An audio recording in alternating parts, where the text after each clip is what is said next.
Howdy, folks. So I wanted to talk a little bit about the Shuoer EJ07.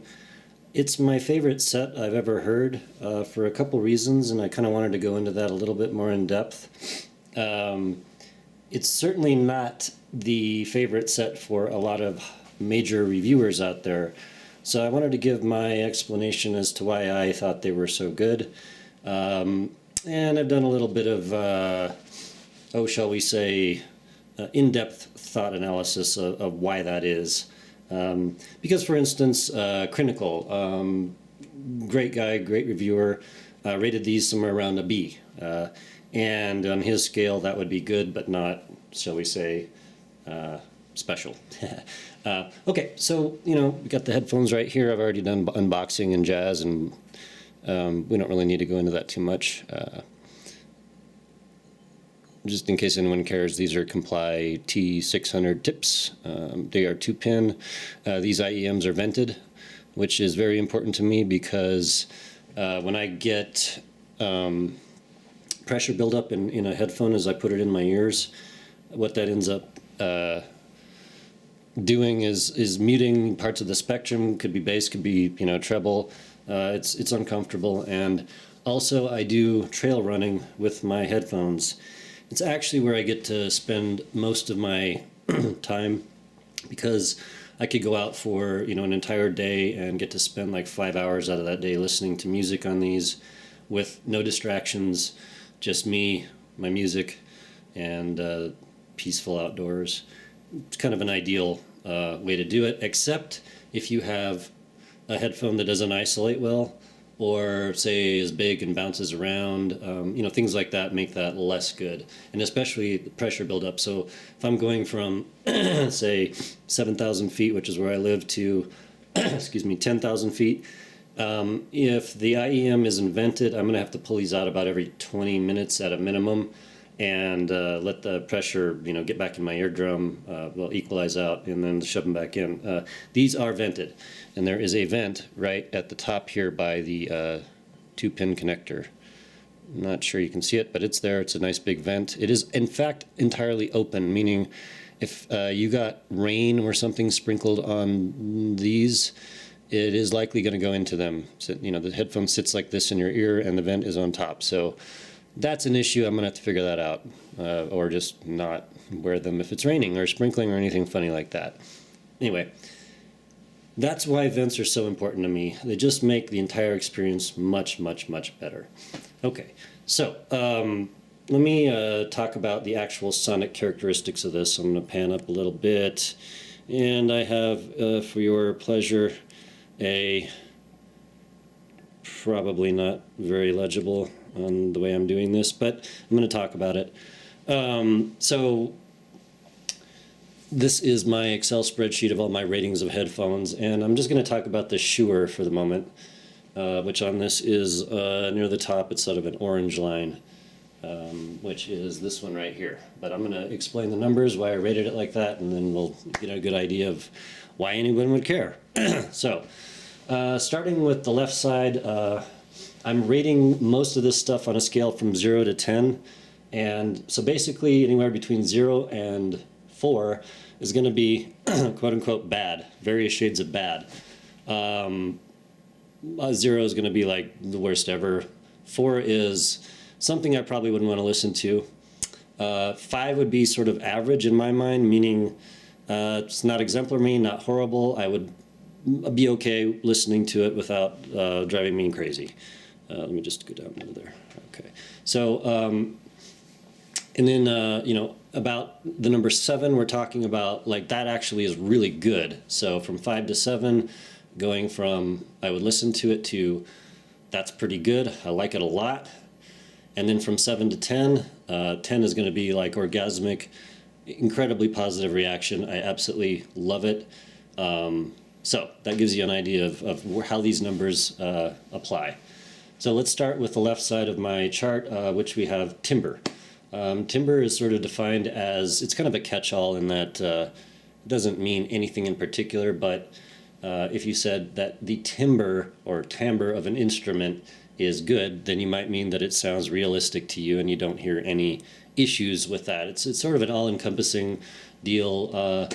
So the Shuoer I rate on timbre as a 9, meaning it is freaking fantastic. So to me, that means that things sound accurate and realistic on it, not as maybe a 10 would be as good as it could possibly ever get. I don't think I've heard a 10 as far as timbre, but so that these do sound very realistic in terms of instruments, voices, bass extension, treble extension, and I'll get into that a little more. So a 9, which is excellent. Coherency. So that would be, we have 3 different kinds of drivers in the IEM: dynamic driver, balanced armatures, and electrostatic drivers. And the idea with coherency is there any, I think of it as basically, is there any gaps in that? Or, spots that you're not hearing what you think you want to hear there? Technically, it would be maybe if they had crossovers in an IEM, the crossover wouldn't cross over cleanly between 2 drivers, and you might get a gap. And so no, low energy in between. And, if it's going from bass to mids, then it might be that gap between, say, mid bass and mids, things like that. So I hear the EJ07 as having really excellent coherency, a 9. I haven't heard anything better. It's about as good as it gets, give or take. Again, just my opinion. This is the way I hear it. Okay, so the next metric would be colored or accurate sound. So it's a little bit hard to describe, but it goes from, like, we would say that an exciting IEM would probably have a little bit of color to it, because you might have, say, boosted bass, boosted treble, makes it a little more fun.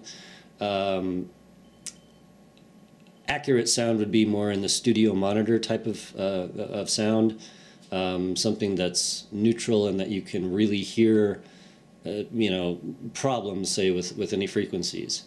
In my mind, it's a little bit of a battle between fun and accurate.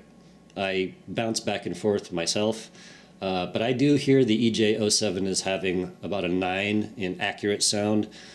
So I value accurate sound over colored sound, basically.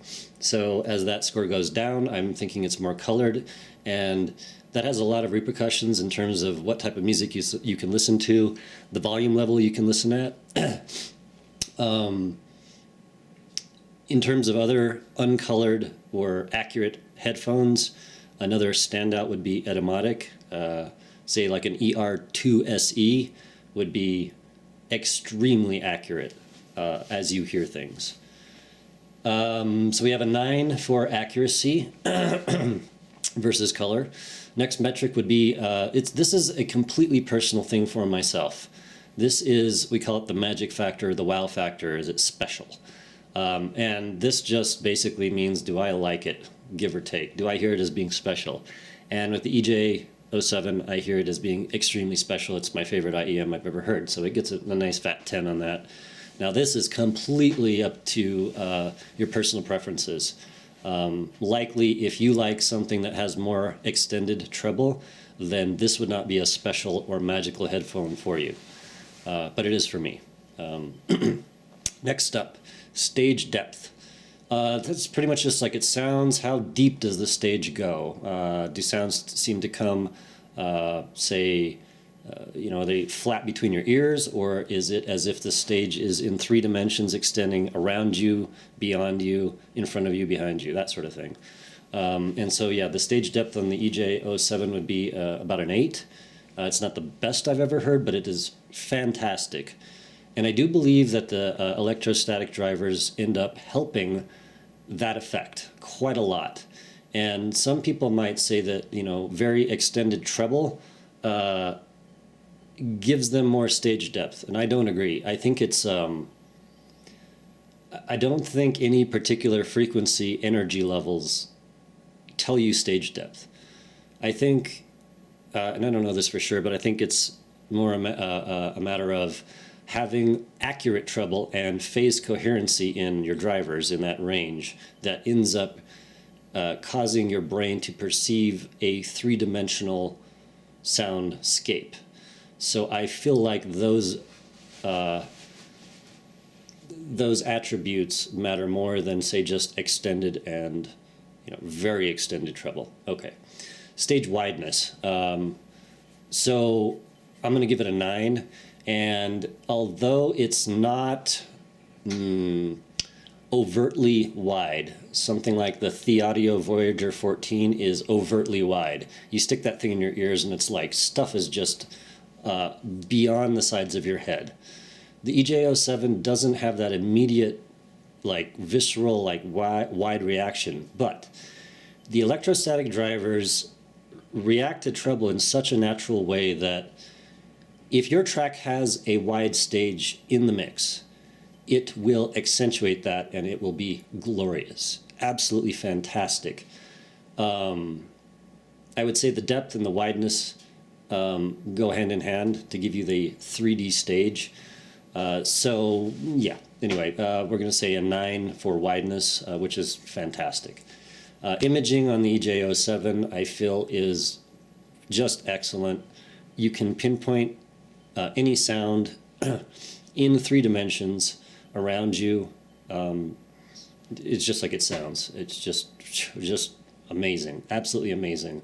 I find myself sinking into my music rather than maybe paying attention to certain parts. It just becomes like, the cliche, a 3D holographic image around you of the mix and the sound. So imaging is fantastic. Next metric up is going to be the vent. Is it vented? Which I guess I'm not going to care too much about quote unquote being vented. What I care more about is pressure buildup. I had rated this a couple different ways. I'm going to give it, basically, if a headphone has a pressure buildup, it gets nothing. If it doesn't, it gets a 3. I thought that was a reasonable amount to add to the overall score for venting, since it's so important, at least to me. So we get a full 3 on venting or pressure buildup, which is to say there is none. Okay, isolation. So I'm going to give this about an average isolation, which could be better. Yeah. The reason being, the actual, let me just pan down to this a little bit here. Okay, there. So this IEM is mostly hollow. Only the tip, say, just past the just this part where my finger is filled. So just this little tip. The rest is hollow. So the cables are, I like them, but they are not the lightest, thinnest cables in the world. So if you do this, if you scratch the cable while this thing's in your ear, you're going to hear it, and it sort of amplifies the sound in the, sort of resonates in the chamber.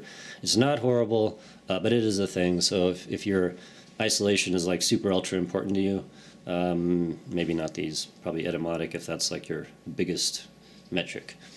Okay, so we got, let's see, isolation. We're going to give this a 5, average, which is to say good. I would use it. It's not a problem. It could be better. I maybe could throw a 6 in there, but I'm going to try and be fair about that, because other IEMs are definitely more isolating. Okay, next up, texture with, so texture for bass and also the depth and extension. So I'm just kind of like grouping all those into, bass. EJ07 has a 10mm dynamic carbon nanotube driver, and it is glorious. Let's look at the graph over here. So we're talking below 100 hertz. See that nice green slope up? That's your subwoofer. And, I like subwoofers. Let's just say I need that low end. It helps the timbre of instruments. What else is there to say? This is tuned just like I want it to be. Basically, you can add a little EQ in, say below 100 hertz, and it is just like if you have a stereo system and you've got a subwoofer and you just increase the subwoofer volume a little bit. Everything else stays exactly the same. Doesn't do anything to anything else. So you can say pump 30 hertz, you are not going to get any mid bloat. Look at that graph. It's gorgeous. It's absolutely gorgeous. I mean, I've heard so many audiophiles talking about mid-bass bloat and how it veils the mids. Well, guess what? Here's your set. It ain't going to have any of that effect. So let's move on. So we got I'm just going to stick on this graph here so we can talk about the mids. So yeah, 100 hertz below, nice sub-bass bump, 100 hertz to 1K, flat, board flat.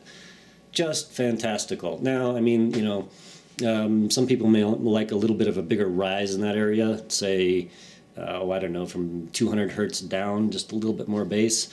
And the great thing about this is that, you know, you could just add a little EQ into that area, you know, toss your bass boost on whichever device you have, and I promise it's not going to sound like crap. It's going to sound great. Add a little weight to your instruments if that's the thing you like. Take it out if you want something that's more pure, so to speak.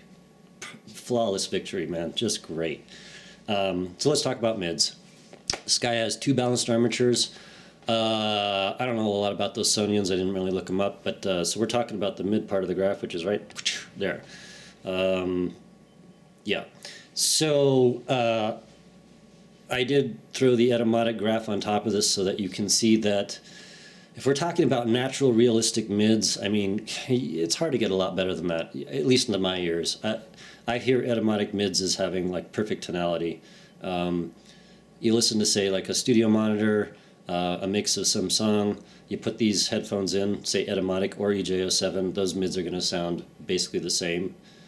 They are rich, they are full, they are incredibly textured. I love them. I just love them. So EJ07 gets a full 10 on the mids. Just that that graph, that bump right there is my thing right there. Is there anything else to say about that? Yeah, there is. A lot of headphones do not have full rich mids like this graph shows. Maybe they'll bump, you know, the high mids, say around 5K. That ends up not sounding right to me. I know plenty of people like it. I do not. I do not. It sounds unrealistic and shouty. This type of graph is what I hear as being just the right compromise between extremely rich and detailed and not shouty. Okay. Treble. Now, here's a little bit of a sore point with this, which is to say that a lot of reviewers do not like the treble on this. They think it's dull, it's rolled off. And yeah, I mean, if you, let's say you have a, you know, we'll call it a total, right? You know, top of the line, other balanced armature headphone. We'll say the Voyager 14, since I've heard that. That in fact does have a hell of a lot more OCD treble above, oh heck, I don't know, we'll call it 7K in that area. It's just an onslaught of extra detail in that area. What that ends up doing, though, is kind of ruining the tonality of the mids.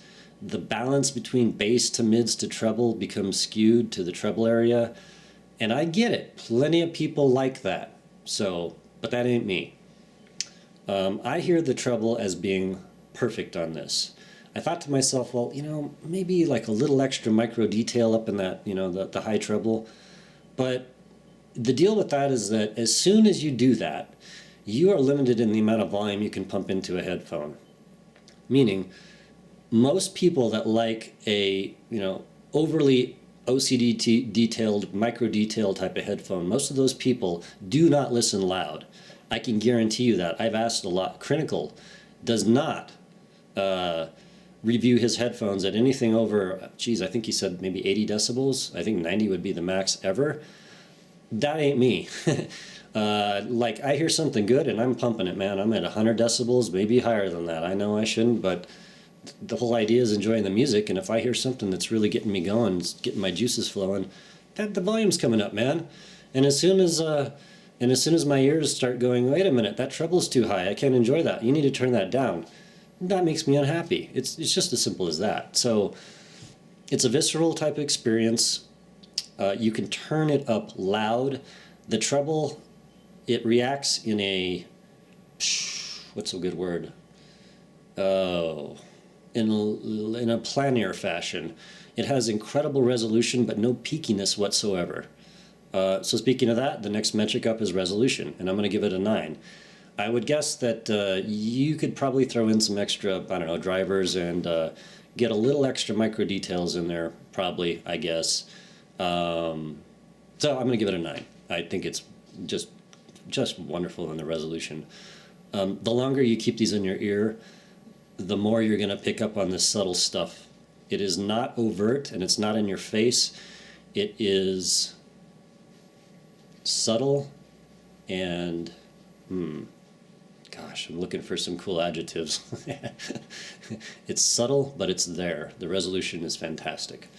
Almost the last metric, we'll call it binaural quality. So, like on YouTube, this is kind of like where I find them, but on YouTube we can find binaural recordings. So what that is they use a head simulator that's like a fake head with ears, like full-on ears, and microphones inside of the ear canals, fake ear canals.